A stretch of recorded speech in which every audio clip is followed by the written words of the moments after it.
नमस्कार, मी अर्चनाज रेसिपीजमध्ये आपलं खूप खूप स्वागत। आज आपण बनवणार आहे आम्रखंड।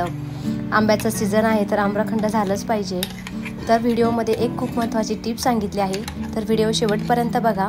आवडल्यास लाईक कमेंट करा, शेअर करा आणि चॅनलवरती नवीन असाल तर सबस्क्राइब करा आणि फॉलो करा। चला तर मग बघूया आपली रेसिपी। 1.5 लिटर दूध घेतलं होतं, त्यात विरजण टाकलं आणि दही करून घेतलं। दूध मी चांगलं कडक तापवून घेतलं होतं आणि गार पण करून घेतलं होतं। आता एक कॉटनचा कपडा घ्यायचा, उपरनं घ्या किंवा साडीचा ब्लाउज पीस घ्यायचा आणि त्यात हे दही टाकून घ्यायचं, म्हणजे त्यातून ते पाणी चांगलं निथरत राहील।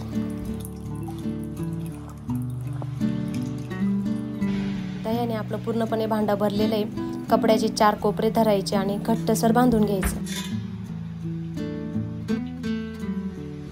घट्ट पकडून गाठण चांगली पॅक मारून घ्यायची, त्याने पाणी निथरलं जाईल आणि घरात वराटा असतो किंवा खलबाता असतो जड, तो ठेवून द्यायचा, म्हणजे त्याचा वरतून दाब पडून पाणी निथरतं।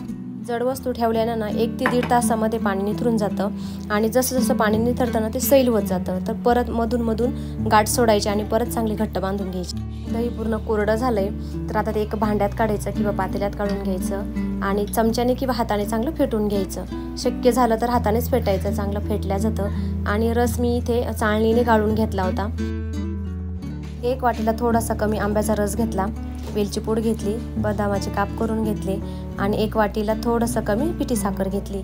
साखर मी त्या अंदाजेच घेतली आहे, कारण आपण साखर लागता टाकणार आहे म्हणून। आणि आंब्याचा रस पण गोड आहे।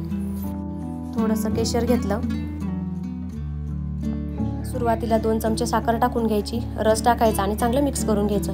रस पण थोडा करूनच टाकायचा आणि चेक पण करायचं किती गोड झालं, किती फिक्कं झालं आणि त्यानुसार साखर ॲड करायची। तुम्हाला जर जास्त गोड हवं असेल ना तर त्यात साखर अजून ॲड करू शकता।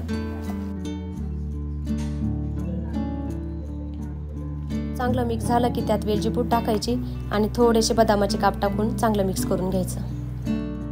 आम्रखंड जर दाणेदार वाटलं ना, एवढं टेन्शन नाही घ्यायचं, मिक्सरच्या भांड्यात टाकायचं आणि थोडंसं फिरून घ्यायचं चालू बंदमध्ये। मिक्सरमधून जर थोडंसं फिरून घेतलं ना तर एकसारखं आम्रखंड होतं, म्हणजे त्यातल्या गठोळ्या असतील काय असतील त्या फुटून जात्या। तुम्हाला जर मिक्सरमधून फिरून आवडत नसेल ना तर काय करायचं, मग थोडंसं मोठं भांडं घ्यायचं आणि त्यातच जास्त वेळ फेटत राहायचं। एका वाटीत काढून घ्यायचं, थोडेसे बदामाचे काप टाकायचे आणि केशर टाकायचं, चांगलं मिक्स करून घ्यायचं।